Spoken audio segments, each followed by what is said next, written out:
We get plenty of frames that are cracked, but you can't just run a weld bead over the top of it. How do you do it properly?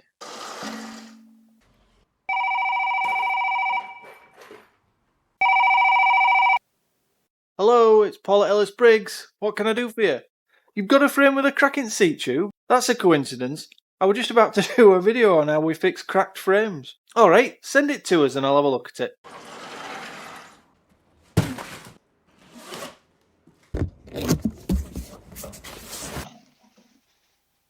Oh dear. Yeah, that's actually a lot worse than I expected.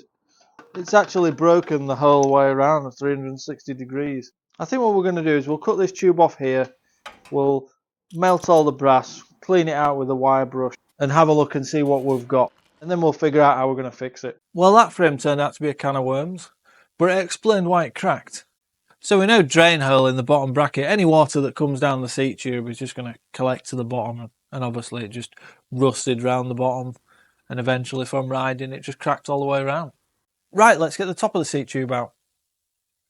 Are you coming? First of all, we need to remove the seat stays, and in order to do that, we just need to heat up the seat stay tops and then gently tease them away from the seat tube. And to tease them away, what I usually do is I put a block of wood in between the seat stays and I just push that up until they pop off.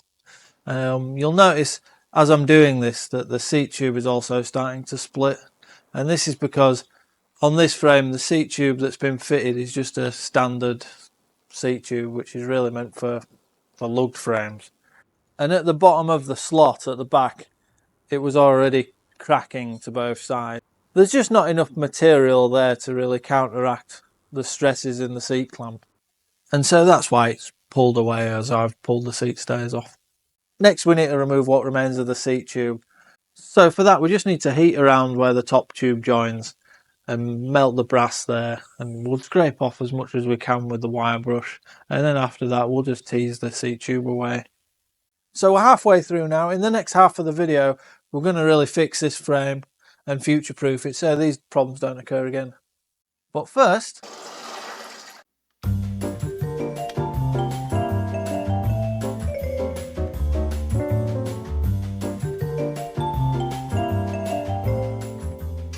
when you're filing, you really need to move along the axis of the tube, but at the same time you need to be moving the file forwards. That's basically just so that you're not using the same part of the file on and on. So then you make very small adjustments, so incrementally your file moves around the tube, and that's how you get a nice even finish.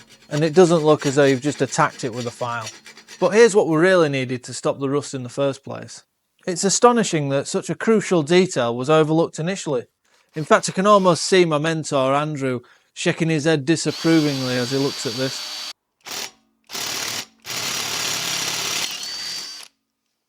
Now for a touch of emery paper.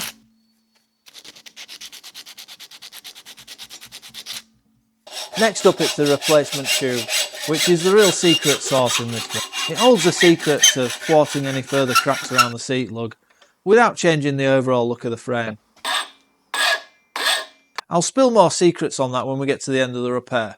But for now, let's concentrate on mitering the seat tube. First we need to file across for the bottom bracket, then we need to do another notch at 90 degrees for the down tube.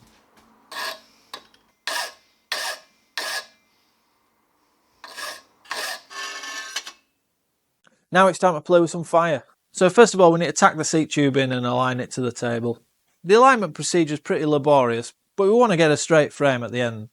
Gravity is really essential to get nice neat fillets so we don't have to do too much filing or sanding at the end. That looks good. We're contemplating doing an exclusive membership with in-depth tutorials where we'll go into much more detail, and the videos will be much longer, really showcasing the techniques and showing you what to do.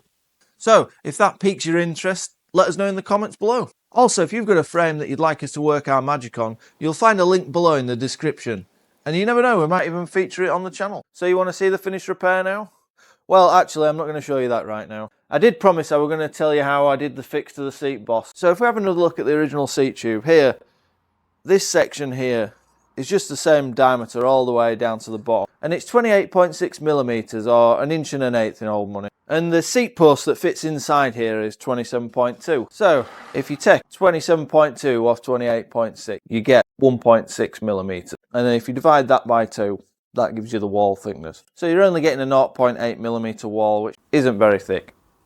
And it's not really enough to take the stresses of the clamp. Whereas on the repaired frame, what I've done, if I run my fingers over here, it actually changes diameter as I move my fingers down. So it goes from about 30mm now where we've done the joint, and then reduces down to 28.6 further down. So that takes this wall thickness now up to about 1.5, which is much better. It's much thicker, it's much more stable. And also on the back of here, I put a washer at the bottom of the slot. Now these seat tubes are called an externally butted seat tube, and they're really designed for this kind of situation.